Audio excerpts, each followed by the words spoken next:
هاي، ازيكم يا حبيب؟ اخباركم ايه؟ يا رب تكونوا بخير دايما وبصحة وسعادة. اتمنى الفيديو اللي نزلته يوم الخميس يعجبكم ان شاء الله، اللي هو بتاع شقة العروسة. ومن هنا وراح ان شاء الله اجيب لكم كل جديد.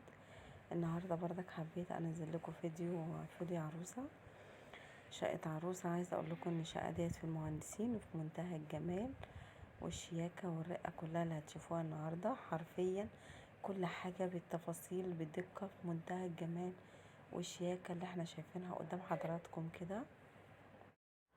طبعا ما تنسوش اول حاجة نصلي على الرسول عليه افضل الصلاة والسلام، وكمان تقولوا الف مبروك للعروسة والعريس، وربنا يا رب يسعدهم ويرزقهم بالذرية الصالحة ان شاء الله. وكمان ما ننساش نقول لهم مبروك تاني، وربنا يبارك لهم في الشقة يا رب. ربنا يجعلها وش الخير والسعادة عليهم. عشان كده بقول نشوف اي حاجة نقول بسم الله ما شاء الله، ربنا يبارك ويزيد يا رب.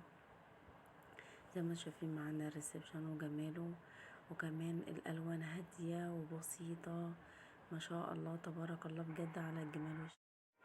طبعا بصوا الالوان جميلة زي ما قلنا مع بعض، وهي عاملة كده الليد النور اللي انتوا شفتوه فوق السرير حتى في اوضة الاطفال. بصوا الجمال بجد، كل حاجة تحفة وجميلة جميلة والوان هادية. وعايزه اقول لكم كمان الديكور نفسه ما تمليش ولا تزهق منه. هي بص التصميمات اللي هي زي تصميم التركي، طبعا احنا عارفين كل البنات بتعمل التصميمات والديكورات ديت. طبعا التسريحه ما شاء الله على الجمال والهدوء اللي فيها وشياكتها ما شاء الله. ترتيب كمان البرفانات والروج والميك اب، شايفين برضك كمان الرف اللي على العروسه. وفي هنا كمان عجبني الكرسي بتاع التسريحه ما شاء الله حلو جدا جدا. ده بردك هنا في الريسبشن في الانتريه ما شاء الله على الترتيب بتاعه، الوانه بردك حلوه جدا. طبعا احنا قلنا الكوشن دي لو الانتريه او الركنه بتاعتك فاتحه بردك تلعبي فيها غامقه، نفس التصميم كل درجاته والالوان هتبقى في منتهى الشياكه والجمال معاكي. بردك هنا غرفه النوم بردك حلوه جدا، هي عندها غرفتين نوم او 3 ما شاء الله. شقتها كبيره جدا، مساحه الشقه البيت ما شاء الله كبير، فمقسمه بقى على كذا حاجه. هنا برضه جزء في الانتريه تاني. بصوا تصميم كل واحد، بس هي الكوشة مغيرة فيها اشكال لانها بتدي شكل وجمال طبعا زي ما انتم شايفين كده. بصوا حلوة قوي قوي. كمان التابلو اللي ورا ماشي مع الديكور، فكشكل حلو كله متناسق مع بعض ما شاء الله. ربنا يا رب يبارك لها فيها ان شاء الله.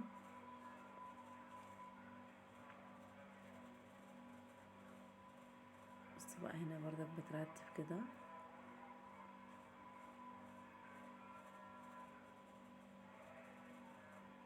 ما تنسوش يا حبايبي اللي مش مشترك في القناه معايا يشترك، وما تنسوش تعملوا لايك وكمان كومنت حلو، وابعتولي بقى في الكومنتات اللي بيتابعني يتابعني منين، وكمان تقول اسمك.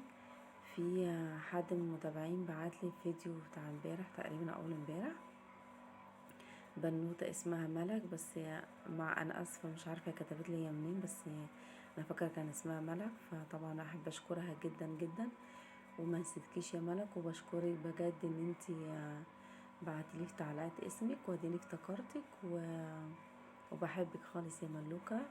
وكل اللي عايز يسمع اسمه في الفيديو الجاي ان شاء الله يبعتلي في التعليقات اسمه وبيتابعني منين، وانا تحت امركم.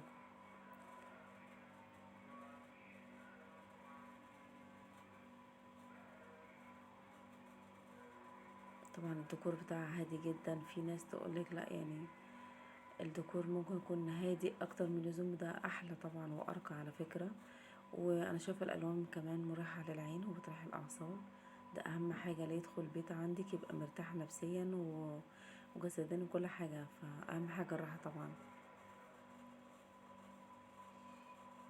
الوانها هاديه جدا وديكوراتها هاديه بسيطه. اتمنى بس باذن الله الفيديو يعجبكم يا حبايبي، وكملوا الفيديو فاضله دقيقه. وما تنسوش تصلوا على الرسول عليه افضل الصلاه والسلام، واشوفكم في فيديو جديد ان شاء الله. والسلام عليكم ورحمه الله.